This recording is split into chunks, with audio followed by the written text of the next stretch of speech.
Salut à tous! Dans cette vidéo, je vais vous montrer comment trouver des sentiers de balade et des parcours d'activités sportives utilisables sans connexion Internet. Pour ça, on va utiliser le service Wikiloc qui propose une application sur Android, sur iPhone, mais qui permet aussi d'être utilisé sur le web pour chercher des sentiers, des parcours, de toutes sortes d'activités. Les activités, on en a un aperçu ici sur la page d'accueil, avec les petits pictos, là ici par exemple du VTT, de la randonnée, du vélo, etc. Et on voit ici qu'il y a d'autres activités dispo. Si on les affiche toutes, vous voyez qu'il y en a quand même toute une chier. Donc ça va vraiment, vous voyez, du VTT jusqu'à observation d'oiseaux, etc. Voilà, donc c'est vraiment complet au niveau activité. Alors Wikiloc, ça vous dit peut-être quelque chose, j'en ai parlé dans une précédente vidéo dans laquelle j'explique comment préparer un itinéraire de road trip ou vacances utilisable sans connexion Internet.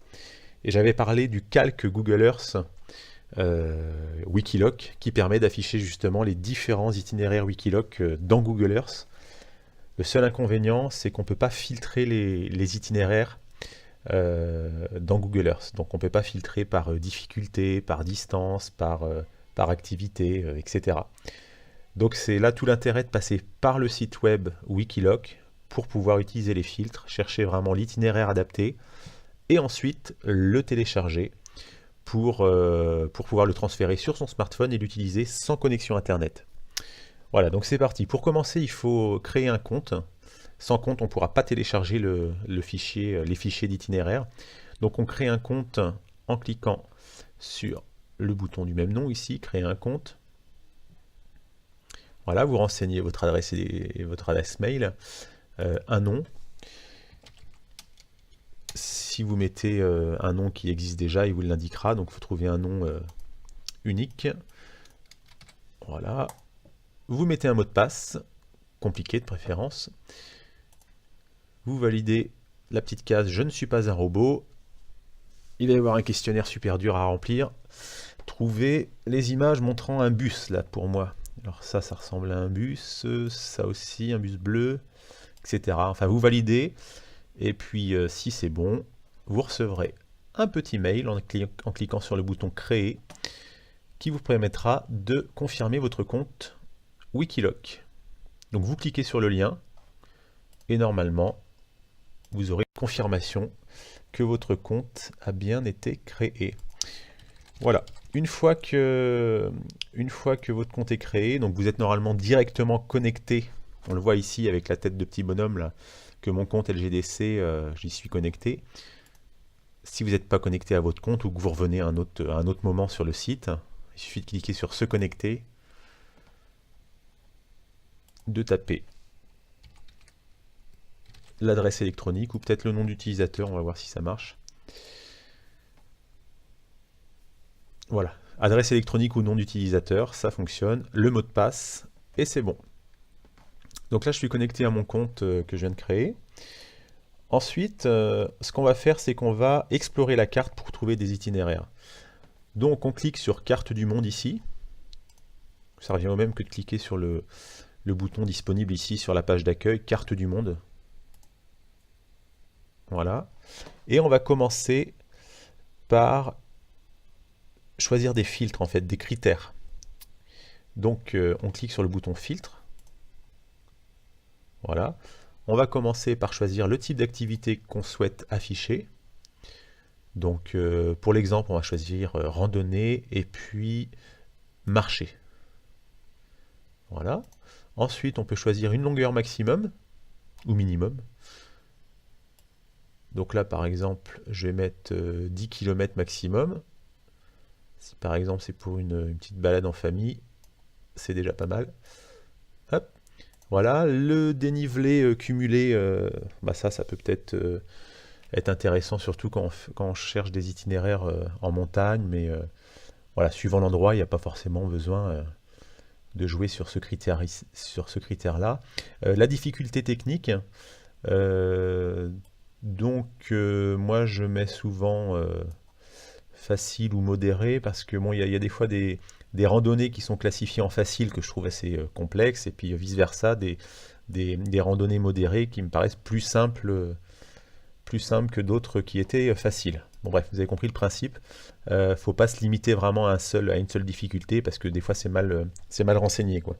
Donc là, pour chercher quelque chose d'assez facile, on va mettre facile et modéré. Voilà. Ensuite, ici, il y a une option qui permet d'afficher seulement les itinéraires qui font une boucle. Pareil, c'est pas toujours bien renseigné, ça je vous conseille de le décocher, et plutôt d'explorer l'itinéraire sur la carte pour voir s'il y a moyen de récupérer le point de départ vers la fin, quoi. Voilà, une fois que vous avez choisi vos itinéraires, vous faites appliquer les filtres ici, en bas. Voilà.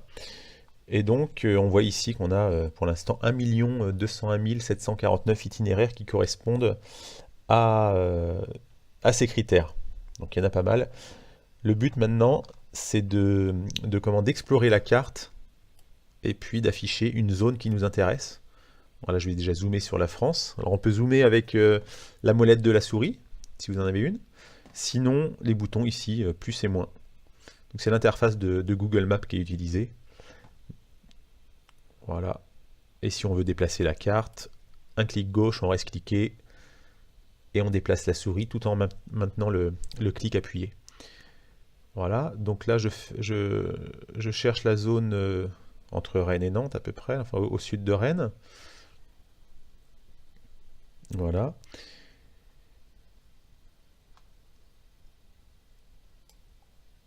Alors, il est aussi possible de chercher carrément un lieu en tapant ici dans la barre rechercher par lieu. Taper le nom d'une ville, le nom d'une adresse, etc. Voilà, mais ici, volontairement, je vais chercher un itinéraire par ici. Et on voit que le nombre d'itinéraires a diminué, il est passé à 96. Ça veut dire qu'il y a 96 itinéraires dans la zone ici que je viens d'afficher sur la carte. Alors, il ne faut pas hésiter à changer le niveau de zoom, parce qu'on pourrait croire des fois qu'il n'y a que un certain nombre d'itinéraires disponibles, mais en zoomant, en fait, ils s'affichent au fur et à mesure. Donc, c'est pas évident au départ, enfin, c'est pas forcément super pratique, mais il faut penser à zoomer, dézoomer pour bien montrer les itinéraires. Voilà, donc par exemple en zoomant, là on voit que le nombre réduit, je suis à 15 itinéraires, je continue volontairement, et voilà, j'ai 2 itinéraires affichés. Donc les itinéraires, au cas où j'ai pas précisé, c'est ça, c'est les petits cercles blancs avec un picto noir. Donc on voit qu'ici il y a 2 randonnées, et en survolant le picto, on voit que ici, dans la liste, l'itinéraire correspondant, il se grise un petit peu, il devient foncé. Voilà, je ne sais pas si vous voyez, ici c'est le premier qui devient un petit peu foncé, là. Voilà. Ici c'est le deuxième. Et en passant la souris ici, à l'inverse, on voit qu'il y a une petite flèche qui s'affiche pour nous dire, voilà, sur la carte, ici, il y a une flèche qui s'affiche pour nous dire lequel itinéraire correspond à l'endroit où on a la souris, là. Hop, et là c'est en haut à droite, ici, là. Voilà. Ce qui est pratique au niveau de la liste des itinéraires, c'est pas toujours renseigné, mais quand ça l'est, c'est bien, c'est les photos. Ça permet vraiment de voir si ça va nous plaire ou pas, si c'est le style qu'on recherche. On a ici la distance, le dénivelé et la difficulté. On peut cliquer avec le petit bouton œil là pour afficher l'itinéraire sur la carte. Et voilà, on a tout le tracé de l'itinéraire sélectionné. Donc si l'itinéraire nous plaît, on va cliquer maintenant sur le nom de l'itinéraire ici. Donc là il s'appelle Orgères. On clique dessus. On arrive sur la fiche de l'itinéraire où il y aura encore plus de détails si on veut. Voilà, on voit ici que c'est une boucle, mais on le voyait aussi sur la carte, hein, que ça fait une boucle. Tac, tac, tac, tac, voilà, ça tourne. Voilà, il y a plein de détails ici sur l'élévation en fonction de la distance, etc. Bref, ce qui nous intéresse maintenant, c'est de télécharger l'itinéraire. Vite fait, quand même, je vous montre qu'il y a ici une option qui s'appelle Ajouter au préféré. Et en ajoutant au préféré, ça va dans une liste qu'on peut retrouver ensuite en cliquant ici dans votre profil. Vous aurez la liste des préférés. Alors soit vous mettez vraiment vos itinéraires préférés que vous avez essayés, Perso, je m'en sers juste pour faire une liste d'itinéraires en fait que j'ai envie de faire. Bon, à vous de voir, mais voilà où on peut retrouver cette liste de préférés, dans votre profil ici. Voilà. Ensuite, donc, ce qui nous intéresse là, c'est de télécharger l'itinéraire. On clique sur télécharger. Voilà, on arrive sur une page où il y a plusieurs choix de téléchargement. Alors, soit pour Android. Alors, je ne l'ai peut-être pas précisé, mais l'application Android, elle permet pas gratuitement de profiter des itinéraires. C'est un abonnement payant. Donc c'est pour ça là, que j'en parle pas pour l'instant. La méthode que je vous montre, elle permet d'utiliser les itinéraires gratuitement. Voilà, mais si le service vous plaît, je vous encourage évidemment à vous abonner ou à éventuellement faire une donation. Ça se trouve ici. Vous voyez en bas de la page, il y a un petit lien Donate. Vous pouvez faire une petite donation. Si vous utilisez par exemple la méthode gratuite mais que vous voulez quand même supporter le projet, vous pouvez cliquer sur Donate. Voilà.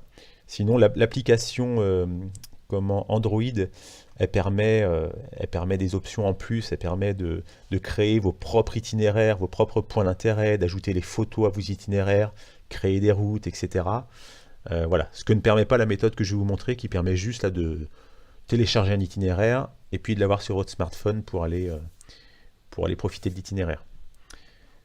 Donc là, du coup, on n'utilise pas cet onglet-là Android, on n'utilise pas non plus Fichier, c'est l'onglet Google Earth qui nous intéresse. On clique sur Google Earth, voilà, et on voit que ça va être un fichier au format KML. Alors, ça vous dit peut-être quelque chose si vous êtes habitué de Google Earth ou si vous avez regardé ma vidéo sur la préparation d'itinéraires de vacances. Dans cette précédente vidéo, en fait, je parle de fichiers KMZ. Donc KMZ, KML, tout ça c'est pareil. C'est des fichiers en fait utilisés par Google Earth. Donc ce fichier, on va pouvoir l'utiliser dans Google Earth, mais c'est pas le but aujourd'hui. Ça peut être intéressant de l'ouvrir dans Google Earth si vous voulez l'intégrer à votre préparation d'itinéraire de vacances. Le mettre avec vos lieux de visite que vous souhaitez voir, par exemple. Vous pouvez très bien avoir des itinéraires Wikiloc que vous souhaitez voir quand vous êtes en vacances. Mais là, ce que je vais vous montrer, c'est de télécharger directement le fichier dans l'application maps.me. Donc il faut penser à cocher inclure les autres itinéraires ici affichés sur la carte. Cliquez sur le bouton télécharger. Vous enregistrez le fichier ici. Là, je peux enregistrer sous pour choisir l'emplacement du fichier. Donc là, je mets dans téléchargement par exemple. Voilà. Bon, habituellement, ce que je fais, c'est que je le mets dans mon Google Drive. Alors, si vous connaissez l'application Google Drive, ça permet de synchroniser automatiquement ce que j'y mets sur mon smartphone Android. Mais sinon, vous pouvez simplement envoyer le fichier par mail. Par exemple, ici, mon fichier Orgère, je peux l'envoyer par mail directement, ouvrir mon mail sur mon smartphone Android et récupérer le fichier. Là, j'affiche l'extension pour bien montrer que c'est un fichier KML, donc orgère.kml. Voilà, donc ce fichier-là, ensuite, vous l'ouvrez sur votre smartphone Android et vous l'importez dans l'application maps.me. Alors là, je ne vous montre pas exactement comment faire parce que j'ai tout détaillé en fait dans les paragraphes 4 et 5 de mon article précédent qui s'appelle Préparer un itinéraire de vacances. Donc je vous laisse consulter la vidéo ou lire l'article au paragraphe 4 et 5. J'explique donc comment transférer le fichier KMZ ou KML vers le smartphone et comment l'importer dans l'application maps.me. Voilà, donc au final vous aurez l'itinéraire choisi sur votre smartphone, consultable en hors ligne. Voilà, à plus.